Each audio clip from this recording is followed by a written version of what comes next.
Now it's a Pax Americana, okay? And in the Pax Americana, the system is America would ship its manufacturing overseas. Remember, manufacturing was a source of middle-class wealth generation. Now it's shipping all its manufacturing overseas to focus on financialization. All right, so the idea is that Wall Street would take all its money, all its wealth being generated overseas, and then take it back to America and use it to invest in America, to basically engage in financial games. Okay, does that make sense? So in other words, before America was manufacturing things like cars and washing machines. Now America is just gambling. Okay, the entire economy is based on gambling anymore, and this will lead to something called the 2008 Great Financial Crisis, where the global economy collapses basically. 2001, 9/11, the World Trade Center, right? The terrorist attacks. Again, I'm not a conspiracy theorist, so I'm not going to go into the conspiracies behind this. But it led to something called the War on Terror, where America, for no particular reason, went to Iraq, Syria, Libya, and destroyed these countries. Now, if you're a conspiracy theorist, you would say, well, they destroyed these countries because these countries didn't have central banks, right? So that's what some people say. I would not say that. I'm not a conspiracy theorist. 2008 is the great financial crisis. Why did it happen? It happened because America had become a gambling economy. And so it had to take money and invest it. The problem, though, is there's too much money flowing into America, and there's not enough good investments. So what Wall Street did was it started to invest in really bad investments. It was encouraging people with no money to go and buy like 5 houses, okay? And eventually they would have to default. And when they default, it would create a cascading effect where the entire global economy would collapse. And that's what was the 2008 Great Financial Crisis. To solve this problem, what America did was print money, okay? Look at this, guys. Up until the year 1980, America had about $1 trillion in debt, okay? America was founded in 1776. By the year 1980, about 20 years later, it had $1 trillion in debt. Today, it has now $37 trillion in debt, okay? This is all money printing. Starting about 2008, boom, you see the steep curve going all the way up, all right? The economy in America right now is really screwed up. The reason why is the stock market is worth twice as much as the real economy. Okay, that makes no sense at all. The total value of the U.S. economy is half of that of the stock market. Okay, so this shows you that right now America is living in a fantasy. It's a make-believe economy.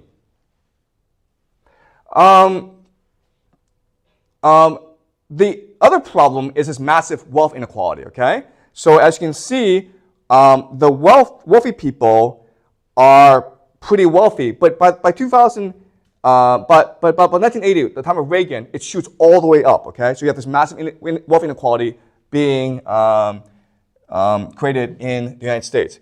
This also shows you how wealthy the top 0.001% are relative to everyone else, okay? So the main beneficiaries of all these reforms of this financialization has been the ultra-wealthy in America. At the same time, if you're an average American, all you've seen is your debt go up, okay? Your debt has gone way up. So you can make the argument that the system is designed to exploit the middle class by forcing them into debt so as to enrich the wealthy's investments, okay? That's the American system. And in fact, you can argue the global system. So 2008, the global economy collapses. So what happens, okay, and I believe this is what happened. I don't think this is a conspiracy theory. The central banks basically encouraged the Chinese central bank to start printing money, right? And this is important because when you start printing money and you invest in real estate, you need resources. You need to buy resources from Australia, from Brazil. And this is what saves the global economy.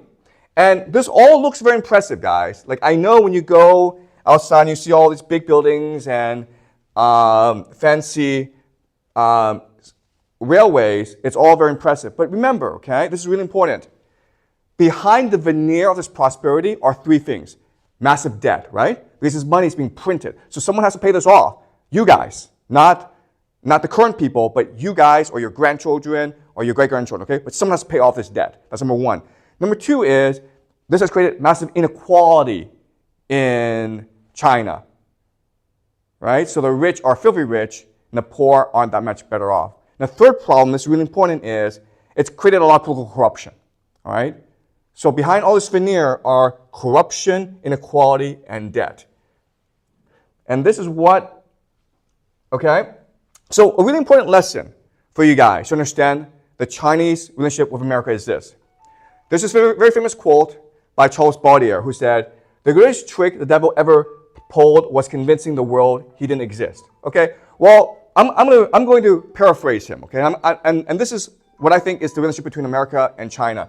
The greatest trick America played was convincing China it could be rich. All right? This is no different from 1985, the Plaza Accords, when America basically encouraged the Japanese to increase the value of their yen, which led to economic collapse. Well, but when Americans encouraged the Chinese to print money in about 2008 until about 2015, it basically created conditions for China's economic collapse, okay? All right, this is what led to the rise of this man, our dear fearless leader, okay? I believe his intentions are good. I think he wants to save China from this global financial capitalist system.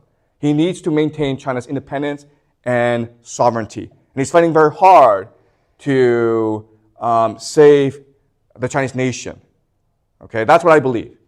And so you can make the argument that what's happening today in China is no different from the Opium Wars. Remember, Britain created an opium epidemic in China in order to enslave the Chinese economy to the global financial system, right? That was the Opium Wars. Well, the same is happening today where the Americans have basically created a Chinese dependency on US dollars, right? What's the Chinese dream? The Chinese dream is work hard, get into a good school, get rich, move your money and your children to the United States.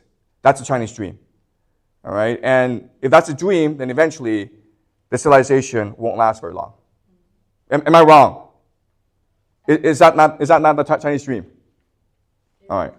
All right, so now you have the COVID crisis where China's locked down for 3 years. Now, I'm not a conspiracy theorist, okay? But you can make the argument that some of this was intentional in order to implode the Chinese economy. Why? Because the Chinese economy had become a system of transferring wealth from China to the United States. So by imploding the economy, you're stopping this drainage, okay? All right, this also led to the rise of this man, Vladimir Putin, who is very much like Joseph Stalin. He understands the grand picture. He understands strategy, grand strategy. He understands that now it's time to strike. Why? Because America has created this crazy, fantastical system, right, where there's a hierarchy of prices. In the American system, the Pax Americana, many resources are the least valuable, okay? The basis are the resources, right? Which is what Russia has a lot of. Up next in this pyramid is manufacturing, which is what China does. Then up next is knowledge economy, so professionals.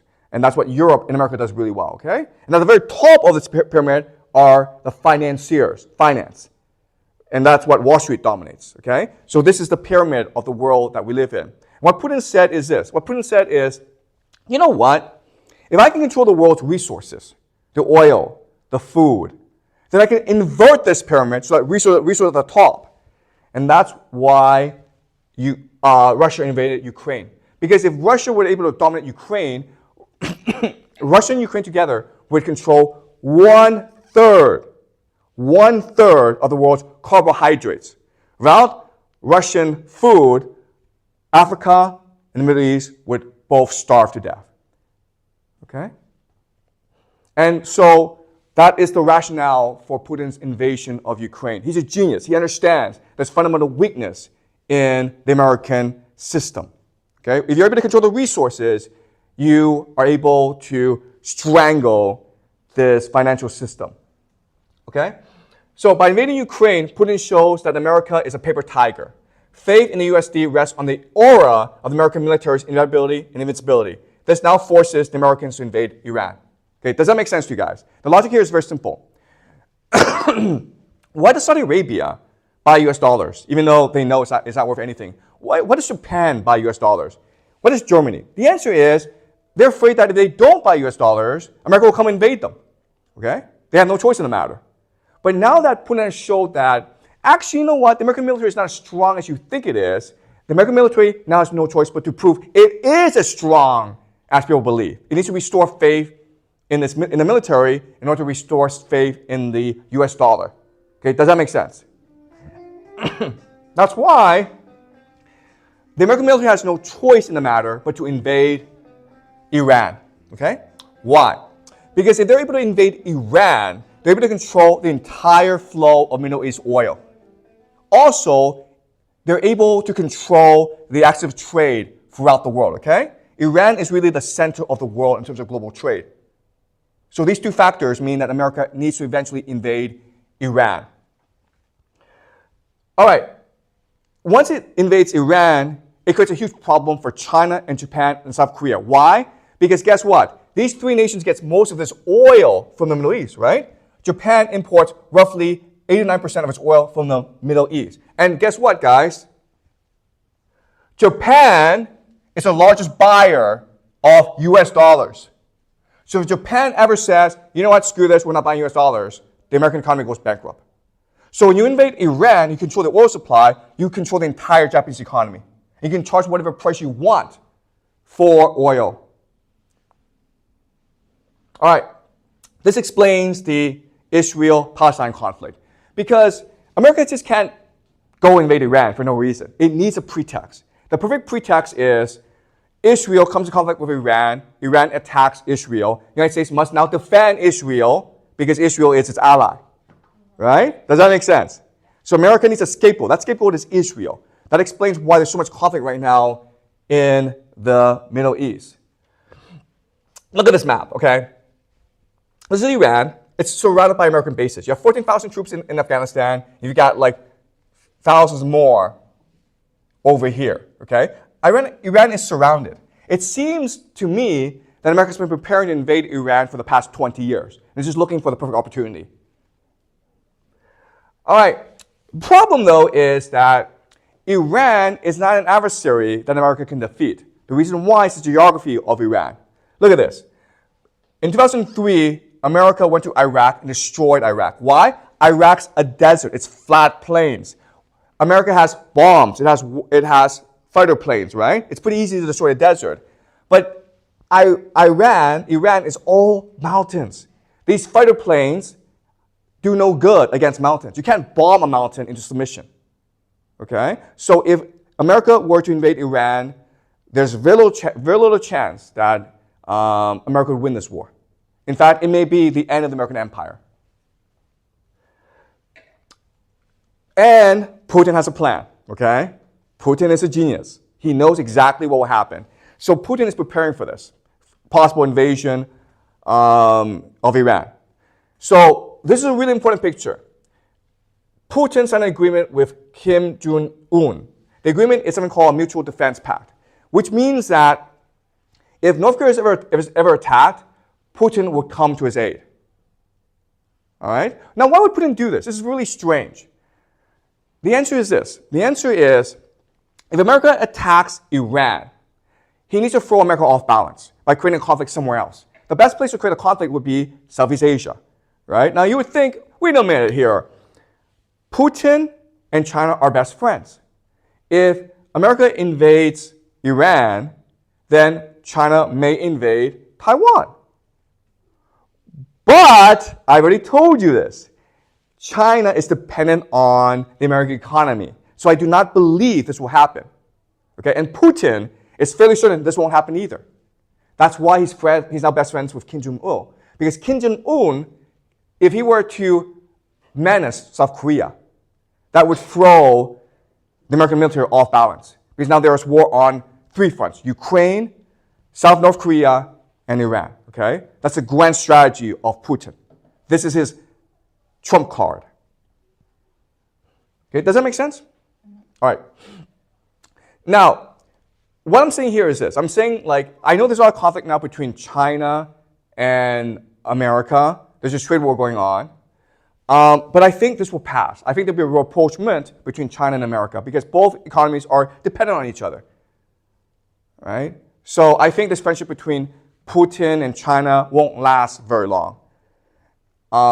There's also really a lot of geopolitical reasons why this friendship won't last very long, right? Because China and Russia have a lot of geopolitical conflicts, right? They share a border. They're trying to vie for influence in Central Asia. There's lots of reasons why, in the long term, China and Russia will eventually have to break apart, which means that Putin now sees his best friend could be Germany. Okay, these I think are going to be the two big geopolitical surprises in the next 5 years. First of all, America and China will become best friends, or not best friends, but they'll have a rapprochement.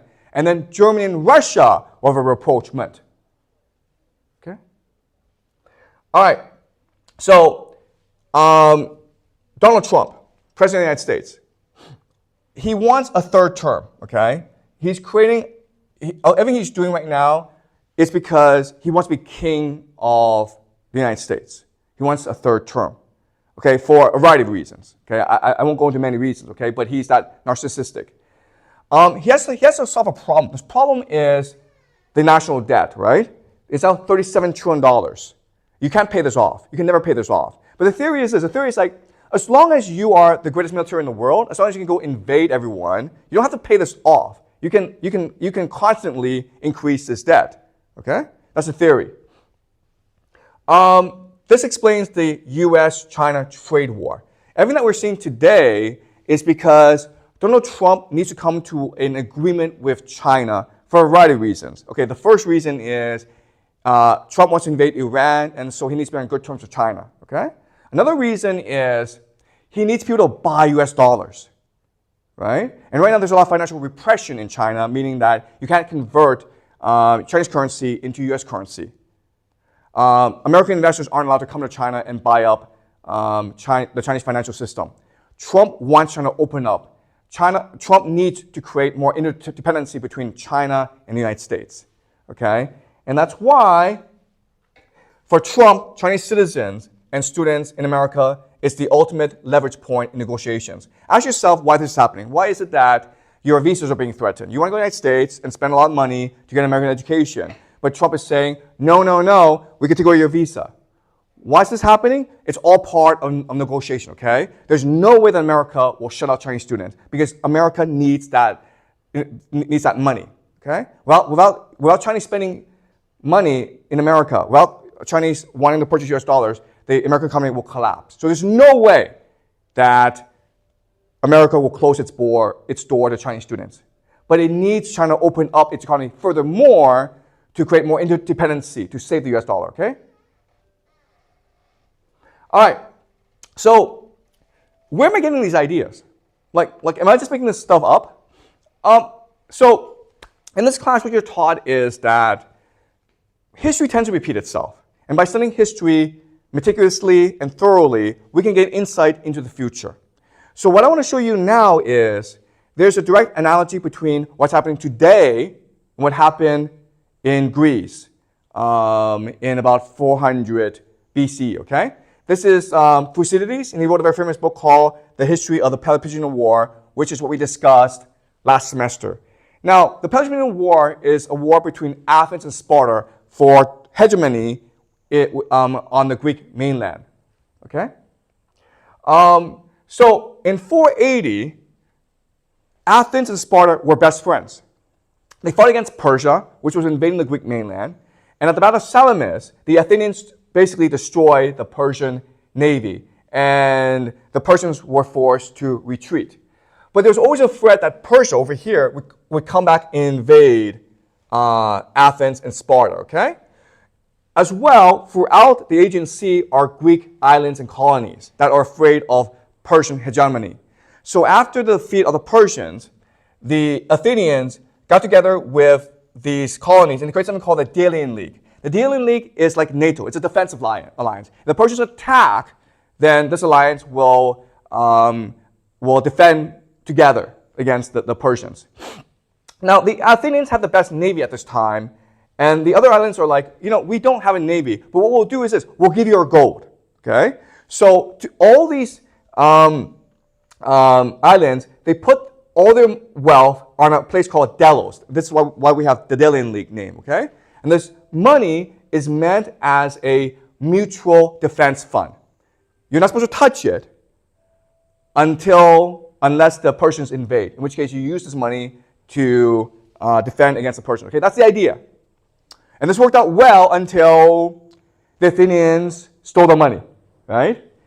Why? Because they wanted to create something called the Parthenon, okay, which is one of the most beautiful buildings in the world. And within the building, it's the statue of Athena. It's pure gold. Okay, so the Athenians stole all this money from Delos, from their allies, and they built this Parthenon, and the wealthy were able to steal from the Parthenon in the construction process. And so the citizens of Athens became really wealthy. It's easy money, right? And remember, easy money destroys a society. And so this is what led to the Peloponnesian War, because after Athens stole this money, it didn't apologize to its allies. In fact, it forced its allies to continue to pay tribute to Athens. Athens became a mafia state, okay? A protection racket. If you don't give us money, then we'll come invade you. And so these allies started to encourage Sparta to attack Athens, and that's what led to the Peloponnesian War, okay? So there are three major incidents from the Peloponnesian War that I want us to focus on. The first incident is in 428 BCE, a place called Mytilene, an island. They were a former Athenian ally who refused to pay tribute. So Athenians invaded and conquered it. And now the question is, what do you do now? How do you teach these guys a lesson? How do you ensure this doesn't happen again? So one faction in Athens said, let's kill all the men. Okay? Pretty simple, right? Let's kill all the men, and then we'll spread fear among our allies, and no one will rebel against it anymore. So they have a debate, and all the citizens say, let's kill them all. So they send a trireme, a ship, to the island and to give the orders to the Athenian soldiers to kill everyone. Well, not everyone, but the men, and enslave the women and the children. Okay? But after the debate, the Athenians started to talk amongst themselves, and a lot of them couldn't sleep. And they're like, this is wrong. We're Athenians. We are a democrat. We're a democracy. We fight for freedom and liberty. We can't do this to our allies. So the very next morning, the Athenian citizens get together and says, we're going to have another debate, and we're going to discuss what to do. And so they have this huge debate, and they say, no, we're Athenians. We're virtuous. We will not do this. So they send another trireme to catch up to the first trireme. And remember, the first trireme is way ahead, right? They have a day's journey ahead. So the other trireme, they work their asses off to catch up to the first trireme, and at the very last minute, they catch up. And they tell the soldiers not to kill the men, okay? And so this is the conflict between democracy and empire, right? Now, let's fast forward to 416. And now another thing happens where the Athenians are losing this war against Sparta. It's costing them a lot of money. They're forced to melt down the statue of Athena, the goddess, and use the gold to pay for this war, okay? And so, so their attitude changes. And now they're completely a mafia state. They don't care about democracy, they don't care about virtue. All they want is for their allies to pay tribute, okay? So they go invade an island called Melos. And Melos is not part of this war. They're not part of Sparta, they're not part of Athens. They're just neutral. And then the Athenians said, we don't care, you pay tribute to us. Okay? They're basically like a mafia racket now. And the Melians say, we're neutral. You have to respect our neutrality. And the Athenians say in response, right as the world goes is only in question between equals in power, while the strong do what they can and the weak suffer what they must. All right? So 12 years later, the Athenians are like, screw virtue, screw democracy, screw liberty, just give us money. All right? So remember this idea. Athenians wanted the trappings of empire. They also want to feel virtuous. And over time, as Athens became more poor, they were like, screw virtue, let's have an empire. And that's why in 415, Alcibiades, who basically is the Trump of Athens at this time, okay? He says to Athenian people, hey guys, we're losing this war against Sparta, but don't worry, let's go invade more territory. Okay, so they decided to go invade Sicily, which was very wealthy. The problem, though, is that Sicily is pretty far away, okay? Remember, this is Athens. They're fighting this huge war in the Aegean Sea against the Spartans, and they're going to go and invade Sicily for its money, okay? And it's pretty far away. And it's not really well thought out. They don't really think about how to resupply the soldiers. And eventually, their expedition gets wiped out at Syracuse, okay? So it's a disaster for the Athenians, and it turns the war in favor of the Spartans.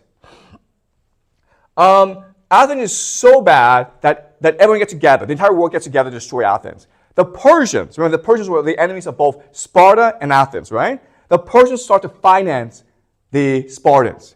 And the Spartans eventually lay siege to Athens and defeat the Athenians, okay?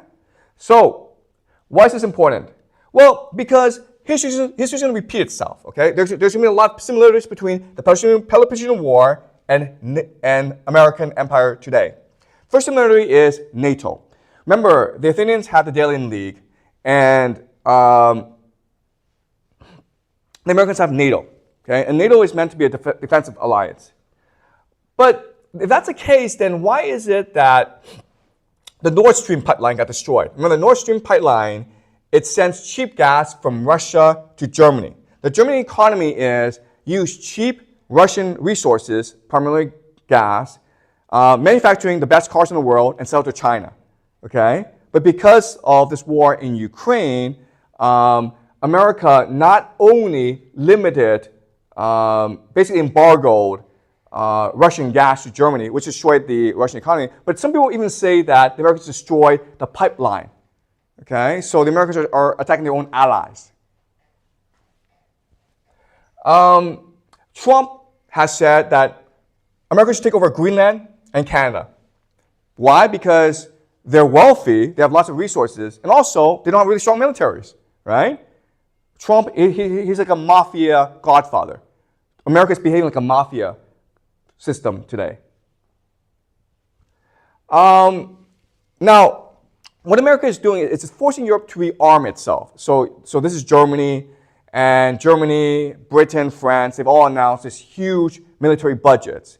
And so you're like, okay, does this mean that we'll have World War III? Well, America doesn't think like that. America isn't like, let's fight Russia. America is like, how can we exploit our allies further, right?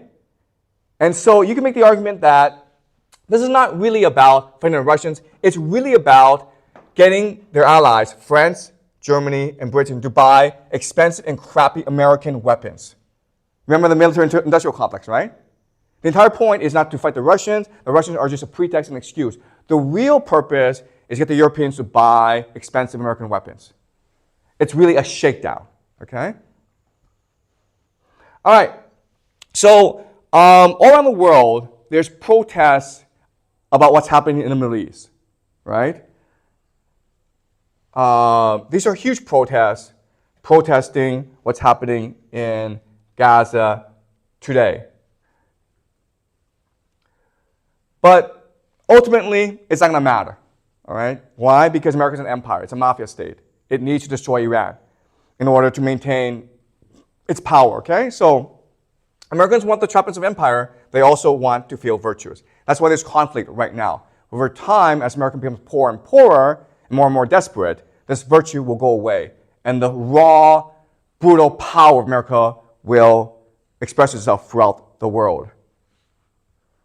And this will eventually lead us to the final conflict, the war between Iran and the United States.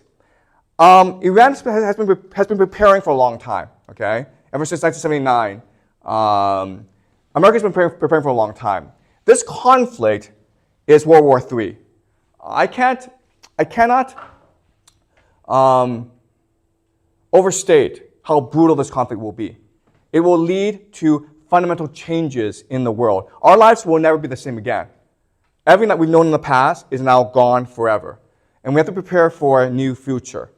So, I leave you with a message, okay? I know that this class has been depressing. You've been with me for a year now. It's been very depressing, okay? Because we've gone into the heart of darkness of humanity. And I know that the world looks more and more terrible. But remember this, okay? And this is my final message to you. Remember this. The greatest minds of humanity, which include Homer, Dante, Immanuel Kant, they've all told us this. They've all told us one secret of the universe, one message, which is this. The imagination is the animating force of the universe. Love is a unifying force of the universe. Okay? What this means is this. What this means is that in the darkest times, when all hope has been lost, when there's only despair, any of us, you, me, you, any one of us, can rise up, stand up, and be the light to lead humanity forward. Okay? And that's a task ahead of us if we are to save humanity in this darkest of times. Okay? So remember this. We all have the capacity to imagine. We all have the capacity to love. That's what makes us human. In the worst times, we must defend our own humanity. Okay? So that is it. Thank you so much.